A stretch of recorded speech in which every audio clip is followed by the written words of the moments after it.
Good morning dear students. ഇപ്പോൾ നമ്മൾ ഇന്ന് പഠിക്കാൻ പോകുന്നത് നിഡേറിയൻസ് എന്ന് പറയുന്ന ഫൈലമാണ്. ഈ നിഡേറിയൻസ് എന്ന ഫൈലം ഇറ്റ്സ് ഓൾസോ കോൾഡ് സീലൻട്രേറ്റ്. അപ്പം ഈ നിഡേറിയൻസ് എന്നുള്ള ടേം ഒറിജിനേറ്റ് ചെയ്ത് എവിടുന്നാ? എപ്പോഴും പറയുന്ന പോലെ ഗ്രീക്ക് വേർഡ് ഏതാണ്? നിഡോസ്. ഈ നിഡോസ് എന്ന് പറയുന്ന വേർഡിന്റെ അർത്ഥം എന്താ? സ്റ്റിങ്ങിങ് നെറ്റിൽ എന്ന് കേൾക്കുമ്പോൾ വലിയൊരു സംഭവം എന്നൊക്കെ തോന്നും. ഒന്നുമില്ല, നമ്മൾ സാധാരണ കാണുന്ന നമ്മുടെ ചൊറിയണം ഒരു പ്ലാന്റ് ആണ് കേട്ടോ ഈ സ്റ്റിങ്ങിങ്. അപ്പോൾ ആ നിഡോസ് എന്ന് പറയുന്ന ഗ്രീക്ക് വേർഡിൽ നിന്നാണ് നിഡേറിയൻസ് വന്നത്. അപ്പോൾ ഈ ചൊറിയണവുമായിട്ട് എന്തോ ഒരു ബന്ധം, എന്തോ ഒരു റിലേഷൻ ഉണ്ട് അല്ലേ? ഇവർ തമ്മിൽ എന്തോ ഒരു സാമ്യമുണ്ട്, അത് നമ്മൾ പതിയെ കാണും. അതുകൊണ്ടാണ് അങ്ങനെ ഒരു പേര് വന്നത്. ഈ നിഡോസ് എന്ന് പറയുന്ന ഗ്രീക്ക് വേർഡിൽ നിന്നെടുത്ത് ഇങ്ങനെ നിഡേറിയൻസ് എന്നുള്ള പേരൊക്കെ ഈ ഫൈലത്തിന് ഇട്ടത്. ഇതിൻ്റെ സെയിലിയൻ ഫീച്ചേഴ്സ് നമുക്ക് നോക്കിയാലോ. ഇപ്പം ഏത് ഫൈലത്തിൻ്റെ ആയാലും ഇപ്പം അല്ലെങ്കിൽ ഏതെങ്കിലും ഒരു ഓർഗാനിസംസ് ആയിരിക്കും, അതിനെയൊക്കെ പഠിക്കുമ്പം ഫസ്റ്റ് നമ്മൾ പറയേണ്ടത് അതിൻ്റെ ഹാബിറ്റാറ്റാണ്. അപ്പോൾ ഇത് അക്വാട്ടിക്കാണ്. അക്വാട്ടിക് എന്ന് പറയുമ്പോൾ അപ്പോഴേ മനസ്സിലായി ടെറസ്ട്രിയൽ അല്ല. ടെറസ്ട്രിയൽ എന്ന് പറഞ്ഞാൽ എന്തോ കരയിൽ കാണുന്നു, കരയിലല്ല, ഇത് വെള്ളത്തിലാണ്. വെള്ളത്തിൽ എന്ന് പറയുമ്പോൾ പിന്നെയും സംശയം, ഇത് മറൈൻ ആണോ ഫ്രഷ് വാട്ടർ ആണോ? യെസ്, ഇത് കൂടുതലും മറൈനാണ്. A few are fresh water forms. വളരെ കുറച്ചേ ഉള്ളൂ ഫ്രഷ് വാട്ടറിൽ, കൂടുതലും മറൈനാണ്. ഇനി സിമെട്രി എന്ന് പറഞ്ഞു കഴിഞ്ഞാൽ ആ ഓർഗാനിസത്തിനെ എടുത്തു വെച്ചിട്ട് ഏത് പ്ലെയിനിൽ കൂടെ കട്ട് ചെയ്താൽ നമുക്ക് ഈക്വൽ ഹാഫ് കിട്ടും. അപ്പം ഇതിനകത്ത് രണ്ടെന്നല്ല, ഇതിൽ റേഡിയലി സിമെട്രിക്കൽ എന്നും പറയാം, ബൈ റേഡിയൽ സിമെട്രി എന്നും പറയാം. ഇനി റേഡിയൽ സിമെട്രി അല്ലെങ്കിൽ ബൈ റേഡിയൽ സിമെട്രി എന്ന് പറഞ്ഞു കഴിഞ്ഞാൽ എന്താണ്? ഇപ്പോൾ റേഡിയൽ എന്ന് പറഞ്ഞു കഴിഞ്ഞാൽ ഇപ്പം ഇങ്ങനൊരു ഫിഗർ ഞാൻ വരച്ചു. അപ്പോൾ ഇതിൻ്റെ സെൻട്രൽ ഒരു ആക്സിസ് ഉണ്ട്. അപ്പോൾ ആ ആക്സിസിൽ കൂടെ പാസ് ചെയ്യുന്ന ഏത് പ്ലെയിനിൽ കൂടെ കട്ട് ചെയ്ത് കഴിഞ്ഞാലും ഈക്വൽ ഹാഫ് കിട്ടുന്ന ടൈപ്പ് സിമെട്രിയെ റേഡിയൽ സിമെട്രി എന്ന് പറയും. ഓക്കെ, അതാണ് നമുക്കിവിടെ കാണാൻ പറ്റുന്നത്. കേട്ടോ, ഒരു സ്റ്റാർ ഫിഷിൻ്റെ പിക്ചർ കൊടുത്തു. അപ്പോൾ ഇതിനെ ഏത് സെൻട്രൽ ആക്സിസിൽ കൂടെ പാസ് ചെയ്യുന്ന ഏത് പ്ലെയിനിൽ കൂടെ കട്ട് ചെയ്താലും ഈക്വൽ ഹാഫ് കിട്ടും നമുക്ക്. അപ്പോൾ ഇനി ബൈ റേഡിയൽ എന്ന് പറഞ്ഞു കഴിഞ്ഞാൽ എന്തോ ആ പേരിലുണ്ട്, ബൈ എന്ന് വെച്ചാൽ രണ്ട്.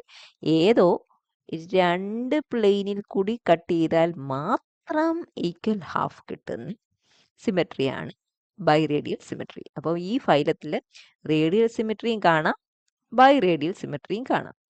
ഇത് രണ്ടും നമുക്ക് പറയാം. Okay, that's about symmetry. ഇനി അടുത്ത പോയിന്റ്, ഇപ്പം ഇപ്പോൾ ഒരു ആ സിമെട്രിയെ കുറിച്ച് മനസ്സിലാക്കാൻ വേണ്ടിയിട്ടാണേ. അപ്പോൾ ഇത് ഈ നിഡേറിയൻസിനകത്ത് വരുന്ന ഒറീലിയ എന്ന് പറയുന്ന ഒരു ജെല്ലി ഫിഷ് കേട്ടിട്ടുണ്ടല്ലോ അല്ലേ? ഓർഗാനിസമാണ്.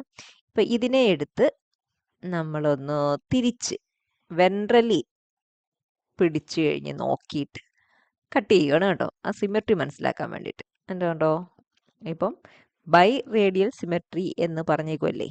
കണ്ടോ, ഇങ്ങനെ കട്ട് ചെയ്തപ്പോൾ രണ്ട് ഈക്വൽ ഹാഫ് കിട്ടും. കണ്ടോ, ഈ ജെല്ലി ഫിഷിനെ പിടിച്ചിട്ട് ഇങ്ങനെ വെൻട്രലി നമ്മളൊന്ന് ഇൻവേർട്ട് ചെയ്ത് പിടിച്ചേക്കുക. കണ്ടോ, അതിൻ്റെ അടിഭാഗം.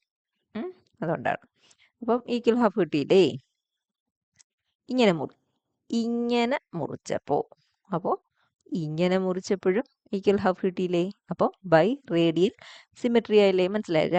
ഏതോ രണ്ട് പ്ലെയിനിൽ കട്ട് ചെയ്താൽ മാത്രം സിമെട്രി കിട്ടുന്നതാണ് ബൈ റേഡിയൽ സിമെട്രി. അപ്പോൾ ബൈ റേഡിയൽ സിമെട്രി എന്ന് പറയാൻ നമുക്ക് റേഡിയൽ സിമെട്രി പറയാം. ഏതിൻ്റെ കേസിൽ? നിഡേറിയൻസിൻ്റെ കേസിൽ. ഓക്കെ, ഇനി ടിഷ്യൂ ലെവൽ ഓഫ് ഓർഗനൈസേഷൻ കാണണം.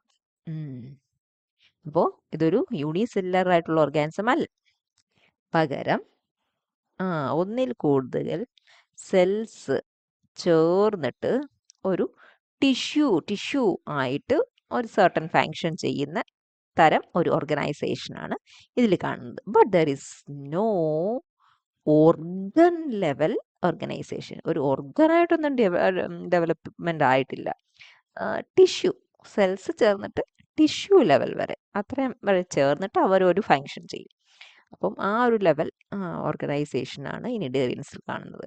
Similar cells aggregate to form tissues but no organ level development. ഇനി ബോഡി ലേയേഴ്സ് നോക്കുവാണെങ്കിലോ, ഡിപ്ലോബ്ലാസ്റ്റിക് ആണ്. ഡിപ്ലോബ്ലാസ്റ്റിക് എന്ന് പറയുമ്പോൾ മനസ്സിലായി 2 ലെയർ ഉണ്ട്. ഇപ്പം ഇത് നമ്മുടെ ജെല്ലി ഫിഷിൻ്റെ ഒരു സ്കീമാറ്റിക് ഡയഗ്രമാണ്. അപ്പം നമുക്ക് ഇതിൽ നോക്കുമ്പോൾ മനസ്സിലാവും. ഒരു ഗ്രീൻ കളറിൽ കാണുന്നതാണ് ഒരു ലെയർ ഏറ്റവും പുറമേ ഉള്ളത്. അതെന്ന് പറയുന്നത് എക്ടോഡോമാണ്. പിന്നെ ബ്രൗൺ കളറിലുള്ളതാണ് ഏറ്റവും ഉള്ളിലുള്ള ലെയർ. അതെന്ന് പറയുന്നത് എൻഡോഡോമാണ്. ഓക്കെ, അപ്പം ഈ എൻഡോഡോം നമുക്ക് മനസ്സിലാക്കാൻ നോക്കുമ്പോൾ ഒരു പൈപ്പ് അല്ലേ, പൈപ്പിൻ്റെ ഉൾഭാഗം പൊള്ളയായിരിക്കുമല്ലോ അല്ലേ. ആ ആ അപ്പോൾ മനസ്സിലായിക്കോണം, ഈ ഭാഗം പൊള്ളയാണ്, ക്യാവിറ്റിയാണ്. ഉണ്ടോ? ഇത് ഒരു ഔട്ടർ ലെയർ. ഇതിൻ്റെ ഇടയ്ക്കുണ്ട് ഒരു ലൈറ്റ് ഗ്രീൻ കളറിൽ, അതൊരു ഫില്ലിംഗ് ആണ്, ഒരു നോൺ സെല്ലുലാർ ജെല്ലി ഫില്ലിംഗ് ആണ്. അതിൻ്റെ പേരാണ് മീസോഗ്ലിയ. ഇപ്പോൾ ബോഡി ലെയേഴ്സ് നോക്കിക്കഴിഞ്ഞാൽ ഏറ്റവും ഔട്ടർ സൈഡിൽ ഒരു എക്ടോഡോം ഉണ്ട്, ഇൻറ്റേർണലി എൻഡോഡോം ഉണ്ട്, അതിൻ്റെ ഉള്ളിൽ ഒരു ക്യാവിറ്റി ഉണ്ട്. അതിനെക്കുറിച്ച് ഞാൻ പിന്നെ പറയും. ഈ എക്ടോഡോമിൻ്റെയും എൻഡോഡോമിൻ്റെയും ഇടയ്ക്കായിട്ട് ഒരു നോൺ സെല്ലുലാർ ഫില്ലിംഗ് ഉണ്ട്. അതിൻ്റെ പേരാണ് മീസോഗ്ലിയ. അതിൻ്റെ പേരാണ് മീസോഗ്ലിയ. മനസ്സിലായോ? അപ്പം അതാണ് ബോഡി ലെയേഴ്സ്. ഇനി നിഡോസൈറ്റ്സ്. ഇതാ കിടക്കുന്നു. ഈ നിഡോസൈറ്റ്സ് ഉള്ളതുകൊണ്ടാണ് ഈ ഫൈലത്തിനെ എന്തെന്ന് പറഞ്ഞത്? നിഡേറിയൻസ് എന്ന് പറഞ്ഞത്. ഉണ്ടോ? Specialised unique cells. ഇവർക്ക് എടുത്തു പറയത്തക്ക ആയിട്ടുള്ള ഇവരുടെ ഒരു ഫീച്ചറാണ് കേട്ടോ നിഡോസൈറ്റ്സ്. നിഡോസൈറ്റ്സ് ഉണ്ട് ഇവർക്ക്. എന്താണ് നിഡോസൈറ്റ്, ഇതെങ്ങനെയാണ് ഫങ്ഷൻ ചെയ്യുന്നതെന്നൊക്കെ നമ്മൾ ഈ ചാപ്റ്ററിൽ പഠിക്കും. ഓക്കെ, അപ്പോൾ ഇതിൻ്റെ ഫങ്ഷൻ എന്തുവാ? Function sensory. അതിന് സെൻസ് ചെയ്യുക, എന്ത് പ്രേ അടുത്ത് വന്നു കഴിഞ്ഞാലും എനിമീസ് അടുത്ത് വന്നു കഴിഞ്ഞാലും എല്ലാം സെൻസ് ചെയ്യുക. സെൻസറി കം ഇഫക്റ്റ്, ഒരു ആക്ഷൻ ചെയ്യുന്ന സെൽസ് ആണ് ഇത്. എന്തിനൊക്കെ സഹായിക്കും? പ്രേ പിടിക്കാൻ ഉണ്ട്, എന്താ എനിമീസിൽ നിന്നിട്ട് അതിനെ പ്രൊട്ടക്റ്റ് ചെയ്യാൻ അല്ല ഡിഫെൻഡ് ചെയ്യാൻ ഒക്കെ ഹെൽപ്പ് ചെയ്യുന്നത് എന്തോ ഉള്ളതുകൊണ്ടാണ്. അപ്പം വേറൊരു രീതിയിൽ നമുക്ക് പറയാം, ഇതിൻ്റെ വെപ്പണാണ്, അതിൻ്റെ വാളാണ് നിഡോസൈറ്റ് എന്ന് പറയുന്നത്. Okay, gastrovascular cavity. ആ ക്യാവിറ്റിയുടെ കാര്യമാണ് ഞാനിവിടെ പറഞ്ഞത്. നമ്മൾ എൻഡോഡോം ഒരു പൈപ്പ് ഉണക്ക് നമ്മൾ സങ്കല്പിക്കുക, അതിൻ്റെ ഉള്ളിൽ പൊള്ളയാണ്, അവിടെ ഒരു ക്യാവിറ്റി ഉണ്ടെന്നൊക്കെ ഞാൻ ആദ്യം പറഞ്ഞില്ലേ. അപ്പോൾ ആ ക്യാവിറ്റിയുടെ പേരാണ് ഗ്യാസ്ട്രോവാസ്കുലാർ ക്യാവിറ്റി. ഈ ക്യാവിറ്റിക്ക് ഒരൊറ്റ ഓപ്പണിങ്ങേ ഉള്ളൂ, സിംഗിൾ ഓപ്പണിങ്ങേ ഉള്ളൂ. അപ്പോൾ ഈ ഒറ്റ ഓപ്പണിങ് നമ്മൾ തന്നെ ഓർത്ത് നോക്കുക. നമ്മുടെ ഗ്യാസ്ട്രോ വാസ്കുലർ ക്യാവിറ്റി എന്ന് പറയുമ്പോൾ സ്റ്റാർട്ട് ചെയ്യുന്നത് മൗത്തിൽ, അത് പിന്നെ ഓപ്പൺ ഔട്ട് ചെയ്യുന്നത് ഏനസ്. 2 ഓപ്പണിംഗ് ഉണ്ട്, മൗത്തും ഉണ്ട് ഏനസും ഉണ്ട്. പക്ഷെ ഇവിടെ സിംഗിൾ ഓപ്പണിംഗ് ആണ്. അപ്പോൾ ആ സിംഗിൾ ഓപ്പണിംഗ് ഇറ്റ് സെൽഫ് അത് തന്നെയാണ് എന്തായിട്ടും ഫങ്ഷൻ ചെയ്യും, മൗത്തായിട്ടും ഏനസായിട്ടും ഫങ്ഷൻ ചെയ്യുന്നത് gastro vascular cavity. And that cavity is lined കണ്ടോ, ലൈൻ ചെയ്തേക്കുന്നത് എൻഡോഡോം വെച്ചിട്ടാണ്. So that's one. ഇതിൻ്റെ ഫങ്ഷൻ ഡൈജഷൻ ചെയ്യുക, അതേപോലെ സർക്കുലേറ്ററി ചെയ്യുക. Circulatory system means what ever thing ഉള്ളിൽ എത്തുന്ന ഫുഡായാലും എന്തുമായാലും അത് ബോഡിക്ക് ഫുള്ളായിട്ട് സർക്കുലേറ്റ് ചെയ്ത് കൊടുക്കുക എന്നുള്ള ഫങ്ഷൻ ഈ ഗ്യാസ്ട്രോവാസ്കുലർ ക്യാവിറ്റിയുടെ റോളാണ്, ഡ്യൂട്ടിയാണ്. ഇനി നോക്കിയ ടെൻറ്റക്കിൾസ് ഉണ്ട്, കണ്ടോ? അപ്പം ഇതിൻ്റെ ഒരു മൗത്ത് ഉണ്ടായിരിക്കും എപ്പോഴും. ആ മൗത്തിനെ കവർ ചെയ്തിട്ട് കുറേ ടെൻറ്റക്കിൾസ് കാണാൻ പറ്റും. മനസ്സിലായോ? Surrounded by the mouth opening, കുറേ ടെൻറ്റക്കിൾസ്. എന്നിട്ട് ഈ ടെൻറ്റക്കിൾസിലെല്ലാം എന്തോ വെച്ചിട്ടുണ്ടെന്ന് അറിയാമോ? നിഡോസൈറ്റ്സ് വെച്ചിട്ടുണ്ട്, അതിൻ്റെ വെപ്പൺ വെച്ചിട്ടുണ്ട്. എന്തിനാണ്? വല്ല പ്രേ ഒക്കെ വന്നു കഴിഞ്ഞാൽ അപ്പോഴേ അതിനെ അറ്റാക്ക് ചെയ്ത് പിടിക്കുകയും വേണം. അവിടെ മൗത്ത് ഇരിക്കുകയാണ്, അപ്പോൾ ഉള്ളിലേക്ക് കഴിക്കുകയൊക്കെ ചെയ്യാം. അപ്പം എന്തായാലും ഈ മൗത്തിനെ സറൗണ്ട് ചെയ്തുകൊണ്ട് ടെൻറ്റക്കിൾസ് ഉണ്ട്. ഈ ടെൻറ്റക്കിൾസിലെല്ലാം നിഡോസൈറ്റ്സ് ഉണ്ട്. ഓക്കേ, ഇതിൻ്റെ function food capture and defence. ഏതിൻ്റെ ഫങ്ഷൻ? ടെൻറ്റക്കിൾസിൻ്റെ ഫങ്ഷൻ. നമ്മുടെ കൈ പോലെ, കൈ വെച്ചല്ലേ നമ്മൾ ആരെങ്കിലും അടിക്കാൻ വന്നാൽ തിരിച്ച് ഒറ്റ അടി കൊടുക്കുന്നത് അല്ലേ, ഭക്ഷണം എടുത്ത് കഴിക്കുന്നത് നമ്മൾ അതേ വെച്ചിട്ടല്ലേ. അപ്പോൾ ടെൻറ്റക്കിൾസിൻ്റെ function food capture and defence. ഇനി ഇവർക്ക് there is no respiratory, circulatory or excretory systems. എന്നുവെച്ചാൽ എക്സ്ക്രീഷനും സർക്കുലേഷനും റെസ്പിറേഷനും ഒക്കെ ഉണ്ട്, but there is no specialised system. എന്താ പറയുന്നേ?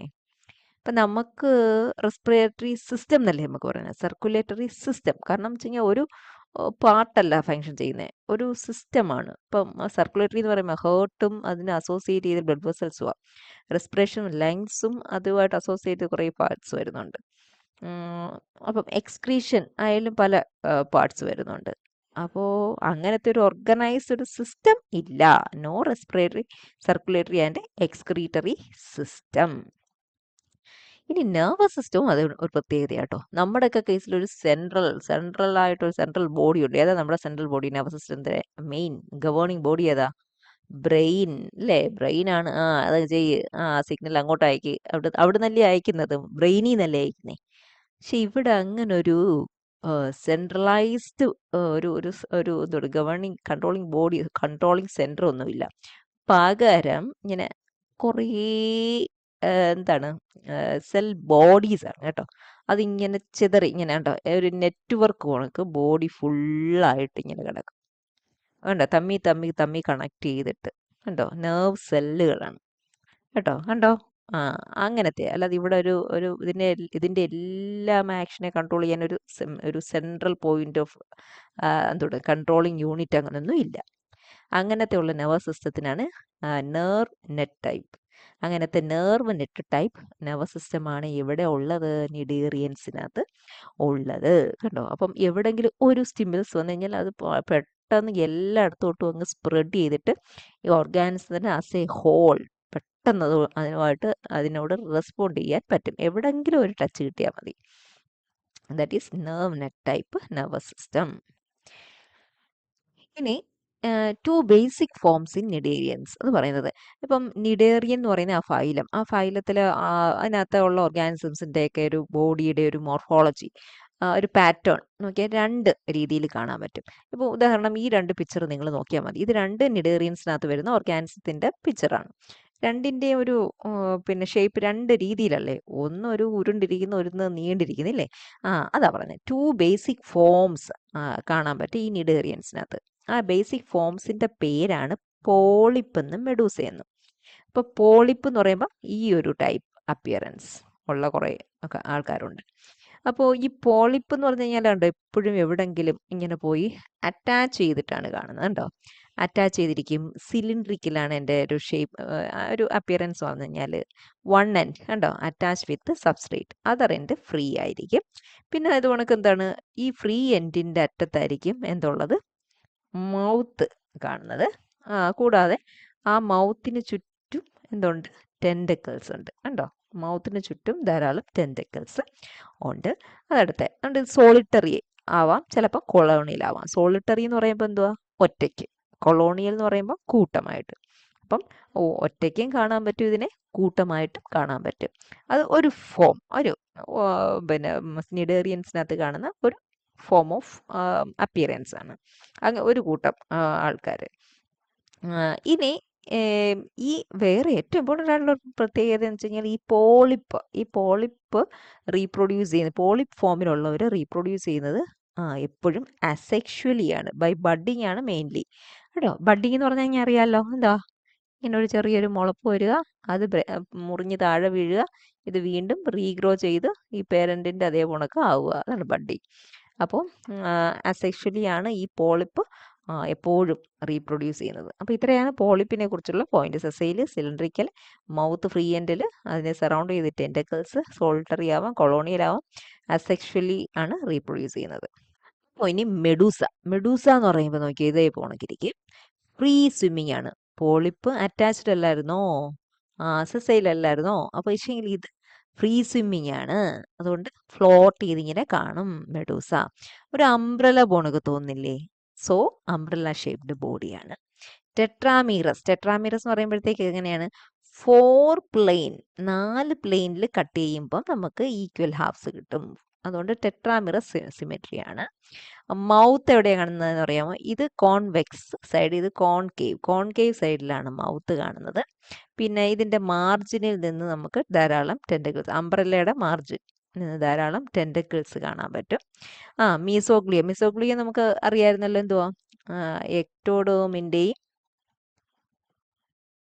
എൻഡോഡേമിൻ്റെയും ഇടയ്ക്കുള്ള ആ ഫില്ലിങ്ങിന് പറയുന്ന പേരാണ് mesoglea. Non cellular jelly like filling. മറന്നു പോവല്ലേ, മീസോഗ്ലിയ. നെർവസ് സിസ്റ്റം പോളിപ്പിനെ വെച്ച് കമ്പയർ ചെയ്യുമ്പോൾ ഇറ്റ്സ് മോർ ഡെവലപ്ഡ് ആണ്. എവിടെ? മെഡൂസയുടെ കേസിൽ. ഇനി റീപ്രൊഡ്യൂസ് ചെയ്യുന്നതോ? ആ, ഇവിടെ സെക്ഷുവൽ മീൻസ് ആണ്, സെക്ഷുവലി ആണ്. By the fusion of male and female gamete. ആ രീതിയിലാണ് ഈ മെഡൂസയുടെ റീപ്രൊഡക്ഷൻ. ഓക്കെ, മനസ്സിലായോ? അപ്പം ഇനി നമുക്ക് അടുത്തൊരു ടേം പഠിക്കാം, പോളിമോർഫിസം. ഇത് ഒരുപാട് പ്രാവശ്യം 1 മാർക്ക് ക്വസ്റ്റ്യൻ ചോദിച്ചിട്ടുള്ളതാണ്. അതുകൊണ്ട് ഇത് ഒരു കാരണവശാലും വിട്ടുപോകരുത്. ഇതിന്റെ ഒരു ഡെഫിനിഷൻ പഠിച്ചു വെച്ചോണം. പോളി എന്ന് പറഞ്ഞു കഴിഞ്ഞാൽ എന്തുവാ? More than one, many many എന്നുള്ളതാണ്. മോർഫിസം എന്ന് വെച്ച് കഴിഞ്ഞാൽ മോർഫോളജി. അപ്പോൾ ഒരുപാട്, ഒന്നിൽ കൂടുതൽ മോർഫോളജി കാണിക്കുന്നുണ്ട് ഇവര്. അതാണ് പോളിമോർഫിസം എന്നുള്ള ആ വേർഡ് നോക്കിയപ്പോൾ തന്നെ നമുക്ക് എന്താണ് അതിന്റെ ഐഡിയ എന്നുള്ളത് മനസ്സിലായി അല്ലേ? അപ്പം ഇതിന്റെ കൊളോണിയൽ ഫോം, നിഡേറിയൻസിലെ കൊളോണിയൽ ഫോംസ് എന്ത് പ്രോപ്പർട്ടി കാണിക്കുന്നുണ്ട്? പോളിമോർഫിസം. കാരണം ഒരു കോളനി എടുത്തു കഴിഞ്ഞാൽ, ഇപ്പൊ ഇതൊരു കൊളോണിയൽ ഫോം ഓഫ് നിഡേറിയൻ ആണിത്. അപ്പൊ ഈ കോളനി നോക്കുവാണെങ്കിൽ നോക്കി, ഓരോ അല്ലേ, ഓരോ ഇൻഡിവിജ്വൽ യൂണിറ്റ്സിനും ഡിഫറെന്റ് ആയിട്ടുള്ള അപ്പിയറൻസ് അല്ലേ? ഉണ്ടോ? അപ്പിയറൻസ് വൈസ് ഡിഫറെന്റ് ആണ്. എന്തുകൊണ്ടാണ് ഈ ഡിഫറെന്റ് മോർഫോളജി ഉണ്ടായിരിക്കുന്നത് ഓരോ ഇതിന്റെ ഇൻഡിവിജ്വൽ യൂണിറ്റ്സിനും? കാരണം അവർക്കൊക്കെ ഓരോരോ ഫങ്ഷൻസ് ആണ്. ലൈക്ക് എന്തൊക്കെയാണ്? റീപ്രൊഡ്യൂസ് ചെയ്യുന്ന ഒരു കൂട്ടരുണ്ട്, ഫീഡിങ് ഫങ്ഷൻ ചെയ്യുന്ന ഒരു കൂട്ടരുണ്ട്, ഡിഫെൻസ് ചെയ്യുന്നവരുണ്ട്. അപ്പൊ ഇങ്ങനെ ഓരോ ഫങ്ഷൻ ചെയ്യുമ്പം അത് ചെയ്യുന്നതിന് അവരുടെ ആ ഒരു സ്പെഷ്യലൈസേഷൻ കാരണമാണ് ഇവർക്ക് ഡിഫറെന്റ് മോർഫോളജി അപ്പിയറൻസ് ഉള്ളത്. ഓക്കെ, മനസ്സിലായോ? അതാണ് പറഞ്ഞത്. അപ്പോൾ പോളിമോർഫിസം എന്ന് പറയുന്നത് ഒരു ഇമ്പോർട്ടൻറ്റ് പ്രോപ്പർട്ടിയാണ്. It's shown by cnidarians. Colonial form of cnidarians കാണിക്കുന്ന ഒരു ഇമ്പോർട്ടൻറ്റ് പ്രോപ്പർട്ടിയാണ് പോളിമോർഫിസം. പഠിച്ചു വെച്ചോണം. ഓക്കെ, അപ്പോൾ ഇങ്ങനെ ഇപ്പോൾ കോളനിയിൽ ഡിഫറെൻറ്റ് മോർഫോളജിക്കൽ ഫോംസ് ഉണ്ട് എന്ന് നമ്മൾ പറഞ്ഞു. അപ്പോൾ പോളിഫോം കാണാം, മെഡൂസ ഫോം ഒക്കെ കാണാം. അപ്പോൾ അതുകൊണ്ട് തന്നെ ഇത് ഇതിൽ നമുക്ക് എന്ത് പറയാൻ പറ്റും? സെക്ഷൽ റീപ്രൊഡക്ഷനും അസെക്ഷൽ റീപ്രൊഡക്ഷനും ഇവിടെ കാണാൻ പറ്റുമെന്ന് നമുക്ക് പറയാൻ പറ്റും. Reproduction by both means sexual and asexual mainly by budding. Okay, അപ്പം ഇത് മൊണേഷ്യസ് ആവാം അല്ലെങ്കിൽ ഡയേഷ്യസ് ആവാം. കോളനി എന്ന് പറയുന്നത് മൊണേഷ്യസ്, ചിലപ്പോൾ അതിനകത്ത് ഏതെങ്കിലും ഫീമെയിൽസ് മാത്രമായിരിക്കാം കാണുക, അല്ലെങ്കിൽ ഡയേഷ്യസ് മെയിൽ കാണാം, ഫീമെയിൽ ആയിട്ടുള്ള സെൽസും കാണാം. അങ്ങനത്തെ കോളനികൾ നമുക്ക് ഏതിനകത്ത് കാണാൻ പറ്റും? നിഡേറിയൻസിനകത്ത്. ക്ലിയർ ആയോ? അപ്പം പോളിമോർഫിസം, എന്തുകൊണ്ട് പോളിമോർഫിസം വന്നു? കാരണം they are specialised to perform different functions. Reproduction രണ്ട് ടൈപ്പും ഉണ്ട്. അപ്പം ചില കോളനി നോക്കിക്കഴിഞ്ഞാൽ ഫീമെയിൽസ് മാത്രമേ കാണുള്ളൂ, മൊണേഷ്യസ്. ഡയേഷ്യസ് ഫീമെയിൽസ് മാത്രമൊന്നല്ല, ഏതെങ്കിലും ഒരു ജെൻഡർ, ഫീമെയിൽ അല്ലെങ്കിൽ മെയിൽ. ചില കോളനിയിൽ രണ്ടും കാണും, ഡയേഷ്യസ് എന്ന് പറയുന്നത് മെയിൽസും കാണും ഫീമെയിൽസും കാണും. അപ്പം അതാണ് പോളിമോർഫിസം, ഇമ്പോർട്ടൻറ്റ് ഫീച്ചർ. അപ്പം പിന്നെ ഈ സെക്ഷുവലി റീപ്രൊഡക്ഷൻ കാണിക്കുമെന്ന് പറഞ്ഞില്ലേ, അത് ഏതാണ്? മെഡൂസൽ ഫോം ആണ് ചെയ്യുന്നത്. മെഡൂസൽ മോർഫോളജി ഉള്ളതാണ് സെക്ഷുവൽ ആയിട്ട് റീപ്രൊഡ്യൂസ് ചെയ്യുന്നത്. അങ്ങനെ സെക്ഷുവൽ റീപ്രൊഡക്ഷൻ നടക്കുമ്പോൾ, അതായത് മെയിൽ ആൻഡ് ഫീമെയിൽ ഫ്യൂസ് ചെയ്തിട്ട് സൈഗോട്ടായിട്ട് അതിൽ നിന്നൊരു ലാർവ ഡെവലപ്പ് ചെയ്യുന്നുണ്ട്. ഏതിനകത്ത്? നിഡേറിയൻസിൽ. ആ ലാർവയുടെ പേര് പഠിച്ചു വെച്ചോണം, പ്ലാനുല ലാർവ. അപ്പം ഇതിൻ്റെ ലൈഫ് സൈക്കിളിനകത്ത് ഒരു ലാർവ ഇൻവോൾവ് ആയിട്ടുള്ളത് കൊണ്ട് ഇത് എന്ത് ടൈപ്പ് ഡെവലപ്മെൻ്റ് ആണ്? ഇൻഡയറക്റ്റ് ഡെവലപ്മെൻ്റ് ആണ്. ഒരു ലാർവൽ ഫോം വന്നിട്ടുള്ളതുകൊണ്ട്. ഡയറക്റ്റ് എന്ന് പറയുമ്പോഴത്തേക്ക് ലാർവൽ ഫോം ഒന്നും ഇല്ലാത്ത ഡെവലപ്മെൻറ്റിനെയാണ് ഡയറക്റ്റ് എന്ന് പറയുന്നത്. മനസ്സിലായോ? അതുപോലെ ഈ ലാർവയുടെ ഒരു അപ്പിയറൻസ് എടുത്തു കഴിഞ്ഞ് കഴിഞ്ഞാൽ ഇതിൻ്റെ അഡൽട്ട് ഫോംസുമായിട്ട് യാതൊരു റിസംബ്ലൻസും കാണത്തില്ല. അങ്ങനെയുള്ള ഡെവലപ്മെന്റിനാണ് ഇൻഡയറക്റ്റ് ഡെവലപ്മെന്റ് എന്ന് പറയുന്നത്. ഇങ്ങനെ ലാർവൽ ഫോംസ് ഇല്ലാത്ത ഡെവലപ്മെന്റിന്റെ തന്നെ പറയും ഡയറക്റ്റ്. ഓക്കെ, അത് ഞാൻ ഇടയ്ക്ക് പറഞ്ഞതേ ഉള്ളൂ. അപ്പോൾ ഇതാണ് പോളിമോർഫിസം. ഓക്കെ, ഇനി അതിന്റെ ലൈഫ് സൈക്കിൾ എടുത്തു കഴിഞ്ഞാൽ അത് എന്ത് പ്രോപ്പർട്ടി കാണിക്കുമെന്ന് അറിയാമോ? Alternation of generation. ഇതിന്റെ ലൈഫ് സൈക്കിൾ എടുത്തു കഴിഞ്ഞാൽ ഓൾട്ടർനേഷൻ ഓഫ് ജനറേഷൻ കാണാം. എന്താ മനസ്സിലായോ? ഇപ്പോ ഇതിന്റെ ഒറിജിൻ തുടങ്ങി അതിന്റെ എൻഡ്, ആ ഒരു ലൈഫ് സൈക്കിളിൽ 2 ടൈപ്പ് റീപ്രൊഡക്ഷൻ ഇത് എക്സിബിറ്റ് ചെയ്യും. അസെക്ഷലും കാണിക്കും, സെക്ഷലും കാണിക്കും. അതുകൊണ്ടാണ് ഇതിൻ്റെ ലൈഫ് സൈക്കിൾ എന്ത് എക്സിബിറ്റ് ചെയ്യുന്നു പറയുന്നത്, ഓൾട്ടർനേഷൻ ഓഫ് ജനറേഷൻ എക്സിബിറ്റ് ചെയ്യുന്നുണ്ടെന്ന് പറയുന്നത്. അതും ഒരു ഇമ്പോർട്ടൻ്റ് ആയിട്ടുള്ള ക്വസ്റ്റ്യൻ ആണേ. Asexual polypoid form. അപ്പോൾ ആദ്യം ഉണ്ടാവുന്നത് ഒരു പോളിപ്പോയിഡ് ഫോമാണ്. അസെക്ഷൽ പോളിപ്പോയിഡ് ഫോം, അതിൽ നിന്നിട്ട് ഒരു സെക്ഷൽ മെഡൂസോയിഡ് ഫോം ചെയ്യുന്നുണ്ട്. ഈ മെഡൂസോയിഡ് ഫോമിൽ നിന്ന് വീണ്ടും പോളിപ്പോയിഡ് ഫോം ഉണ്ടാവും ഇതിൻ്റെ ലൈഫ് സൈക്കിൾ ടൈമിൽ. അപ്പോൾ ഓൾട്ടർനേഷൻ 2 ടൈപ്പും, അസെക്ഷൽ ഫോമും സെക്ഷൽ ഫോമും ഇതിൻ്റെ ഒരു ലൈഫ് സൈക്കിൾ പീരീഡിൽ ഉണ്ടാകുന്നുണ്ട്. മനസ്സിലായോ? അതുകൊണ്ടാണ് ആ ഒരു പ്രോപ്പർട്ടിക്കാണ് ഓൾട്ടർനേഷൻ ഓഫ് ജനറേഷൻ എന്ന് പറയുന്നത്. അത് നമ്മളിപ്പോൾ ഇനി ഒരു എക്സാമ്പിൾ അതിൻ്റെ ഒരു ഫൈലത്തിലൊരു എക്സാമ്പിൾ പഠിക്കുമ്പോൾ മനസ്സിലാവും. അപ്പം ഇത്രയുമായപ്പം നമ്മൾ നിഡേറിയൻസ് അതിൻ്റെ സേലിയൻ ഫീച്ചേഴ്സ് ഫുൾ കവർ ചെയ്തിട്ടുണ്ട്. ഇനി അടുത്ത ക്ലാസ്സിൽ നമ്മൾ നിഡോസൈറ്റ്സിനെ കുറിച്ച് പഠിക്കും. അപ്പോൾ thank you. I'm an icon, man. I'm a girl about a 10. I should fuck her in a Benz.